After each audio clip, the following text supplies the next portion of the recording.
سرەتا بەناوی تەفگەری ئازادی کۆمەڵگەی کوردستان بە خاتنی ڕاگەیەندەکارەکانێکی باشی کوردستان دەکەین. بێگومان هەموو لایەنێک ئاگادارە لە دوێنێ شەوە پەلامارێکی ناڕەوا بە پلانێکی دەوڵەتی تورکیا و پارتی دیموکراتی کوردستان عێراق بۆ سەر خەڵکی شنگال کراوە بۆ سەر ئەو هێزانەی کە لە 2 ساڵی ڕابردوو خەڵکی شنگالیان پاراستووە. بۆ ئێمە وەک تەفگەری ئازادی کۆمەڵگەی کوردستان بە دەستپێشخەریەک بۆ بانگەوازی بۆ هەموو لایەن سیاسیەکانی باشووری کوردستان بۆی بتوانین کۆبینەوە لە بارگای ئێمە ئیمڕۆ سەعات 12 بۆی بتوانین بانگەوازیەک بۆ هەموو لایەنەکان بکەین، پێکەوە کۆبنەوە بکەین و ئەنجامێک لەو کۆبنەوەی ئەوە بێت کە ئەو شەڕ لەوێ ئەکرێت شەڕێکی ناڕەوایە، شەڕێکە دژی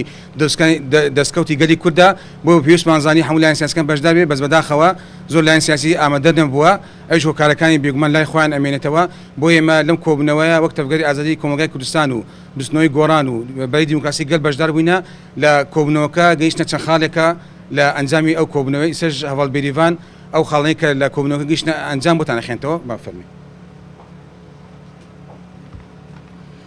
سڵاو بەڕێزان، ئێمە وەکو ئەو لایەنانەی کە لە خوارەوە ناومان هاتووە لەسەر دەستپێشخەری تەفگەری ئازادی کۆبوونەوەیەکمان ئەنجامدا کە تیایدا باسمان لەو شەڕ و ئاڵۆزیانە کرد کە لە شنگال و دەوروبەری ڕووی داوە. وەکو هەموو لایەک ئاگادارە ماوەیەکی دوور و درێژە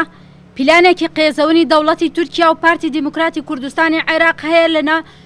بۆ لە ناوبردنی ئەو دەستکەوتانەی کە گەلی کورد لە ماوەی ڕابردوودا بەدەستی هێناوە بە خوێنی هەزاران شەید.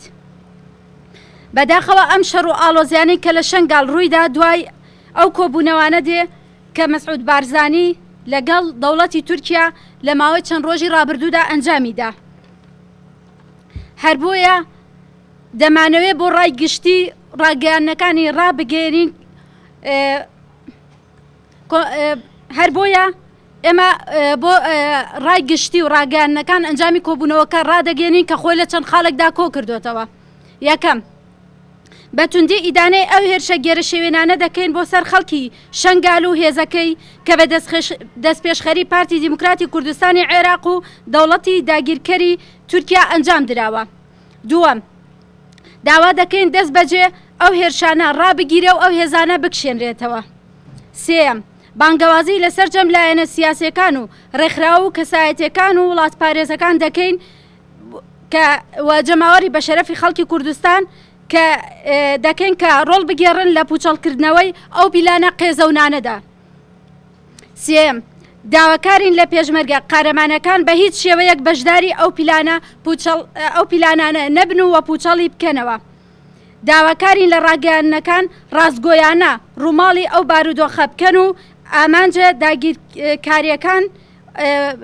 ئامانجە داگیرکاری و گێرە شێوەیەکان پوچەڵ بکەنەوە و داواکارین لە ڕاگەیاندنەکان ڕاستگۆیانە ڕووماڵی ئەو بارودۆخە بکەن و ئامانجیان کبکردنەوەی ئەو بارودۆخە نەخوازراوە بێت. ئەو لایەنانەی کە بەشداری کۆبوونەوەکە بوون، تەفگەری ئازادی کۆمەڵگەی کوردستان، بزوتنەوەی گۆڕان، بەرەی دیموکراسی گەل.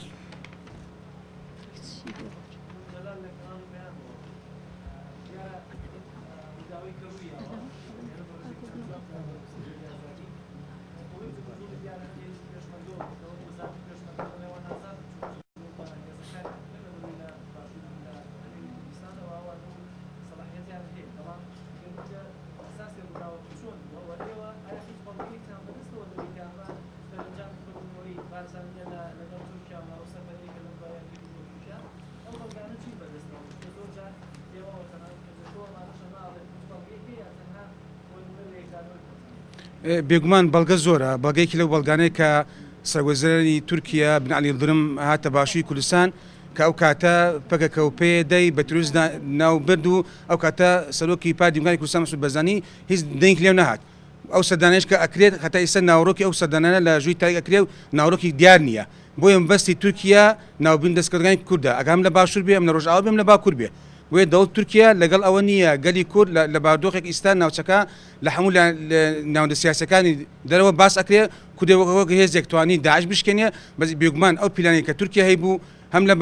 هاتنی هێزەکەی بۆ باشیقا، هەم ئەو دەستکەوتانی کە لە شنگال هاتووە ئێستا گەلی شنگال گەلێکن خاوەن ئیرادەن ئەنجومەنێکی خۆیان هەیە، هێزێکی خۆیان هەیە، و هەم پارتی دیموکراتی کوردستان کە لە ڕابردوو کۆنتڕۆل شنگالی کردبوو ئیسا لە بندە سینەماوە لە یاتریشەوە بێگومان تورکیا ئەو دەستکەوتانی گەلی کورد هەیەی کە لە بەرنامەکە هاتووە سەدا شەیدمان هەیە هەم لە پێشمەرگە هەم لە گەلی هەم لە شەرڤان بێگومان تورکیا تەنگاو بۆ لەو سەرکەوتنەوەی گەلی کورد بۆی ئەوێ ئیستا کورد بەخۆی مەشغوڵ بکە کە شەی ناوخۆ دروست بکە بۆی ئێمە دژی ئەو شەڕانەی کە هێزی کوردی ناوخۆی ئەیکا.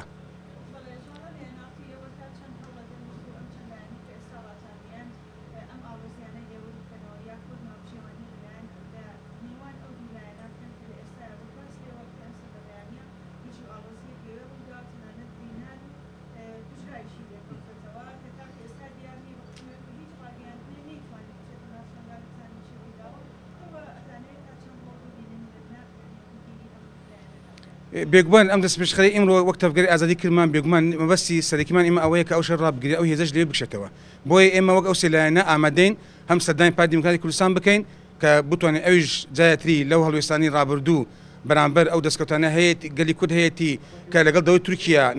ناو پیلانە بێگومان ئێمە ژەمانەی پارتی دیموکراتی کوردستان بێتە بەرەی دیموکراسی بەرەی نەتەوەی و بەرامبەریش بێگومان لەگەڵ هێزی بەرخودانی شەنگان ئێمە ئامادەین لەگەڵیان دانیشین لەگەڵ هەموو لایەنەکان بۆی بتوانین ئەم شەڕە